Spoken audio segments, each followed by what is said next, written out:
നമസ്കാരം മലയാളി വാർത്തയിലേക്ക് സ്വാഗതം. തിരുവനന്തപുരം കോർപ്പറേഷനിലെ മുട്ടട വാർഡ് UDF സ്ഥാനാർത്ഥി വൈഷ്ണ സുരേഷിന്റെ പേര് വോട്ടർ പട്ടികയിൽ നിന്ന് വെട്ടിയ സംഭവത്തിൽ തെരഞ്ഞെടുപ്പ് കമ്മീഷൻ ഹിയറിംഗ് ഇന്ന് നടക്കും. വൈകിട്ട് 3 മണിക്ക് സംസ്ഥാന തെരഞ്ഞെടുപ്പ് കമ്മീഷൻ ഓഫീസിൽ ഹാജരാകാൻ വൈഷ്ണയ്ക്കും പരാതിക്കാരൻ ധനീഷ് കുമാറിനും നോട്ടീസ് ലഭിച്ചു. ഇരുവരോടും നേരിട്ട് ഹാജരാകാനാണ് നിർദ്ദേശം. വൈഷ്ണയുടെ ഹർജിയിൽ ഹൈക്കോടതി നൽകിയ നിർദ്ദേശത്തിന്റെ അടിസ്ഥാനത്തിലാണ് അധികൃതരുടെ നടപടി. ഹർജിക്കാരിയുടെയും പരാതിക്കാരന്റെയും ഹിയറിംഗ് വിളിച്ചു ചേർക്കാനായിരുന്നു കോടതി നിർദ്ദേശം. മുട്ടട വാർഡിൽ വ്യാജ മേൽവിലാസം ഉപയോഗിച്ച് വൈഷ്ണയും കുടുംബാംഗങ്ങളും വോട്ട് ചേർത്തു എന്നാണ് പരാതി. തെരഞ്ഞെടുപ്പ് കമ്മീഷന്റെ അന്തിമ തീരുമാനത്തിന്റെ അടിസ്ഥാനത്തിലായിരിക്കും വൈഷ്ണയുടെ സ്ഥാനാർത്ഥിത്വത്തിലെ അനിശ്ചിതത്വം ഒഴിവാക്കുക. അതേസമയം ഹൈക്കോടതിയുടെ ഇടക്കാല ഉത്തരവിൽ പ്രതീക്ഷ അർപ്പിച്ച് പ്രചാരണം തുടരുമെന്നും തിരുവനന്തപുരം കോർപ്പറേഷൻ മുട്ടട വാർഡ് സ്ഥാനാർത്ഥി വൈഷ്ണ സുരേഷ് പ്രതികരിച്ചു. സ്ഥാനാർത്ഥിത്വത്തിന് അനുകൂലമായുള്ള സാഹചര്യമാണുള്ളത്. കഴിഞ്ഞ ദിവസങ്ങളിൽ വ്യാപക സൈബർ ആക്രമണങ്ങൾ നേരിട്ടു. കോടതിയിലും നിയമ സംവിധാനങ്ങളിൽ വിശ്വാസമുണ്ടെന്നും വൈഷ്ണ പറഞ്ഞു. വൈഷ്ണയ്ക്ക് വോട്ടവകാശം നൽകാതിരിക്കാൻ CPM ജില്ലാ കലക്ടറെ ഭീഷണിപ്പെടുത്തുന്നതായി വിവരം. ജില്ലാ വരണാധികാരി ഹൈക്കോടതിയുടെ അധികാര പരിധിക്ക് പുറത്താണെന്നും നേരത്തെയുള്ള തീരുമാനത്തിൽ ഉറച്ചു നിൽക്കണമെന്നാണ് CPM നൽകിയ നിർദ്ദേശം. ഇത് കളക്ടർ അംഗീകരിക്കാതിരുന്നാൽ അവരുടെ പണി തെറിക്കും. കളക്ടർ CPMന് വഴങ്ങുമോ എന്നാണ് അറിയേണ്ടത്. ജില്ലാ കളക്ടർമാരെ നിയമിക്കുന്നത് റവന്യൂ വകുപ്പാണെങ്കിലും CPM ആണ് ഇടതു സർക്കാരിൽ കളക്ടറുടെ കസ്റ്റോഡിയൻ. മന്ത്രി K രാജനെ മറികടന്നാണ് പലപ്പോഴും മുഖ്യമന്ത്രി കളക്ടർമാരെ നിയമിക്കുന്നത്. തിരുവനന്തപുരം ആയതിനാൽ മന്ത്രി V ശിവൻകുട്ടിക്കും കളക്ടർ നിയമനത്തിൽ ഒരു റോളുണ്ട്. എന്നാൽ തിരുവനന്തപുരത്തുകാരനായ CPI മന്ത്രി അനിലിനോട് കളക്ടറുടെ കാര്യം ആരും ചോദിക്കാറില്ല. എന്നാൽ വരുന്ന 19-ന് വൈഷ്ണയ്ക്ക് അനുകൂലമായി തീരുമാനമെടുക്കാതിരുന്നാൽ കളക്ടറെ കോടതി തൂക്കും. വോട്ടർ പട്ടികയിൽ നിന്ന് സ്ഥാനാർത്ഥിയുടെ പേര് വെട്ടിപ്പോയ മുട്ടട വാർഡിലെ തുടർ നീക്കങ്ങളിൽ CPMും കോൺഗ്രസും കരുതലോടെയാണ് നീങ്ങുന്നത്. വൈഷ്ണ സുരേഷിനെ സ്ഥാനാർത്ഥിയാക്കി കോൺഗ്രസ് നടത്തിയ അപ്രതീക്ഷിത നീക്കത്തിൽ ആദ്യം പകച്ച CPM പ്രാദേശിക ഘടകത്തിന് കിട്ടിയ പിടിവള്ളിയായിരുന്നു വോട്ടർ പട്ടികയിലെ മേൽവിലാസവുമായി ബന്ധപ്പെട്ട പ്രശ്നം. CPM ജില്ലാ നേതൃത്വത്തിന്റെ അറിവോടെയാണ് ബ്രാഞ്ച് കമ്മിറ്റി അംഗം വഴി വൈഷ്ണയുടെ സ്ഥാനാർത്ഥിത്വത്തിനെതിരെ CPM നീങ്ങിയത്. ശബരിനാഥൻ കഴിഞ്ഞാൽ സ്ഥാനാർത്ഥി പട്ടികയിലെ 2ാം പേരുകാരി എന്ന നിലയിലാണ് വൈഷ്ണയെ കോൺഗ്രസ് മുട്ടടയിൽ അവതരിപ്പിച്ചത്. ശബരിനാഥിനേക്കാൾ ഗ്ലാമറിലാണ് വൈഷ്ണ തലസ്ഥാനത്ത് നിറഞ്ഞത്. പൊതുവെ യുവാക്കളെ പരിഗണിക്കുന്ന പാരമ്പര്യമില്ലാത്ത കോൺഗ്രസ് വൈഷ്ണയെ രംഗത്തിറക്കിയപ്പോൾ നേതൃത്വം ഒന്നടങ്കം അത്ഭുതപ്പെട്ടു. സംവരണ വാർഡ് അല്ലാത്തതിനാൽ പുരുഷന്മാർ തമ്മിലുള്ള മത്സരമായിരിക്കുമെന്ന് വാർഡ് തങ്ങളുടെ കയ്യിൽ തന്നെ നിലനിർത്താമെന്നുമായിരുന്നു CPM കരുതിയത്. എന്നാൽ CPM കണക്കുകൂട്ടലുകൾ തെറ്റിച്ചായിരുന്നു വൈഷ്ണയെ കോൺഗ്രസ് സ്ഥാനാർത്ഥിയാക്കിയത്. പ്രചാരണത്തിൽ ആദ്യ റൗണ്ടിൽ വൈഷ്ണ മേൽക്കൈയും നേടി. ഇതിനിടെയായിരുന്നു കോൺഗ്രസിന് അപ്രതീക്ഷിത തിരിച്ചടിയേറ്റതും പ്രചാരണം നിർത്തിവെക്കേണ്ടി വന്നതും. വൈഷ്ണ സുരേഷിന്റെ സ്ഥാനാർത്ഥിത്വം സംബന്ധിച്ച് അന്തിമ തീരുമാനം ചൊവ്വാഴ്ച ഉണ്ടായേക്കുമെന്നാണ് കോൺഗ്രസ് നേതാക്കൾ പറയുന്നത്.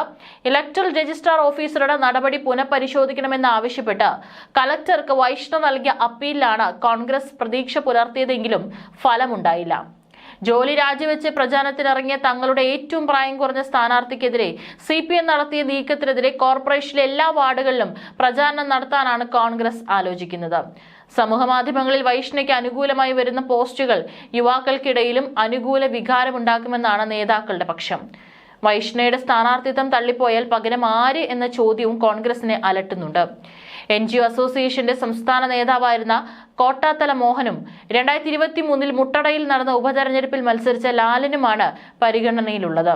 2020-25 കാലയളവിൽ സംവരണ വാർഡായിരുന്നപ്പോഴാണ് ലാലൻ CPMനെ ഞെട്ടിപ്പിച്ച് മുട്ടടയിൽ 2ാം സ്ഥാനം നേടിയത്. ജനറൽ വാർഡ് ആയതോടെ ലാലനെ സ്ഥാനാർത്ഥിയാക്കാനുള്ള സാമൂഹിക സാഹചര്യമല്ല വാർഡിൽ ഉള്ളതെന്നാണ് വിലയിരുത്തൽ. ഇത് മനസ്സിലാക്കിയാണ് നിലവിലെ കൗൺസിലറിന് CPI 2ാമതൊരു അവസരം നൽകാത്തത്. വാർഡ് കമ്മിറ്റി സമർപ്പിച്ച സ്ഥാനാർത്ഥികളുടെ പരിഗണന പട്ടികയിൽ കോട്ടാത്തല മോഹനന്റെ പേര് ഉണ്ടായിരുന്നു.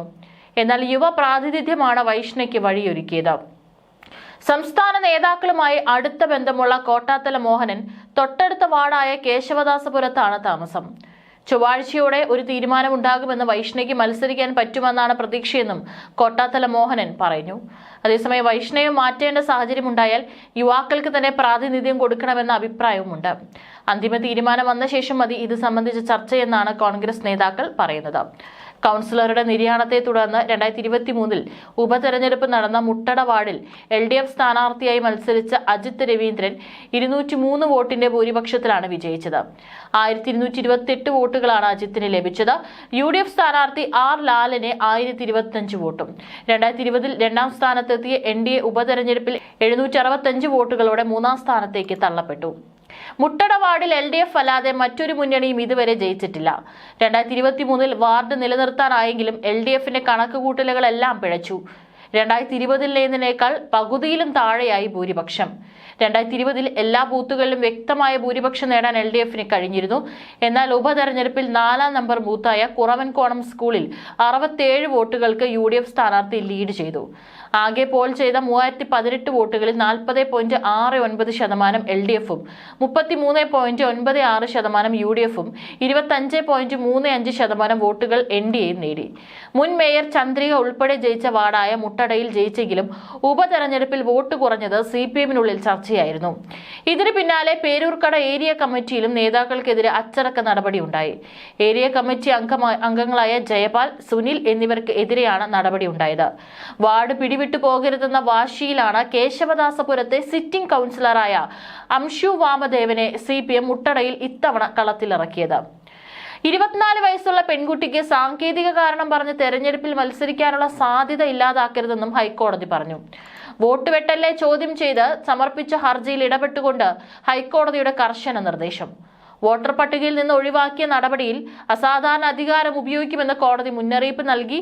വോട്ടർ പട്ടികയിൽ നിന്ന് ഒഴിവാക്കിയത് അനീതിയാണെന്നും രാഷ്ട്രീയ കാരണങ്ങളാൽ ഒഴിവാക്കുകയല്ല വേണ്ടതെന്നും ഹർജി പരിഗണിച്ച ജസ്റ്റിസ് PV കുഞ്ഞികൃഷ്ണൻ പറഞ്ഞു. വോട്ടർ പട്ടികയിൽ ഉൾപ്പെടുത്താനുള്ള നടപടിയെടുക്കണം.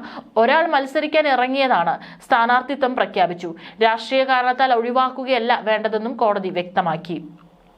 മുട്ടടയിലെ സ്ഥിരതാമസക്കാരിയായ വൈഷ്ണവയെ സ്ഥിരതാമസക്കാരിയല്ലെന്ന പരാതിയുടെ അടിസ്ഥാനത്തിലാണ് വോട്ടർ പട്ടികയിൽ നിന്ന് ഒഴിവാക്കിയത്.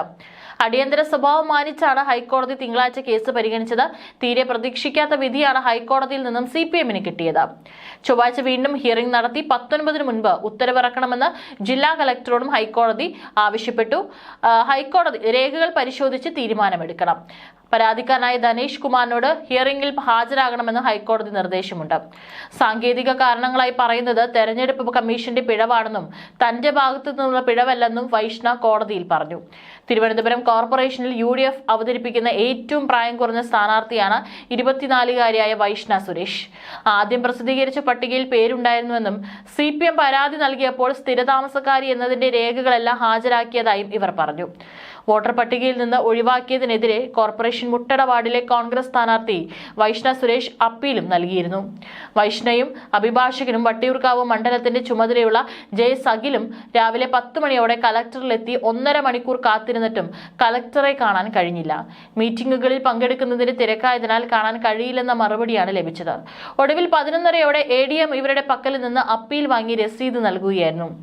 രാഷ്ട്രീയ സമ്മർദ്ദത്തിന് വഴങ്ങി കലക്ടർ മനഃപൂർവ്വം കാണാതിരുന്നതാണെന്നും സഗിൽ ആരോപിച്ചു.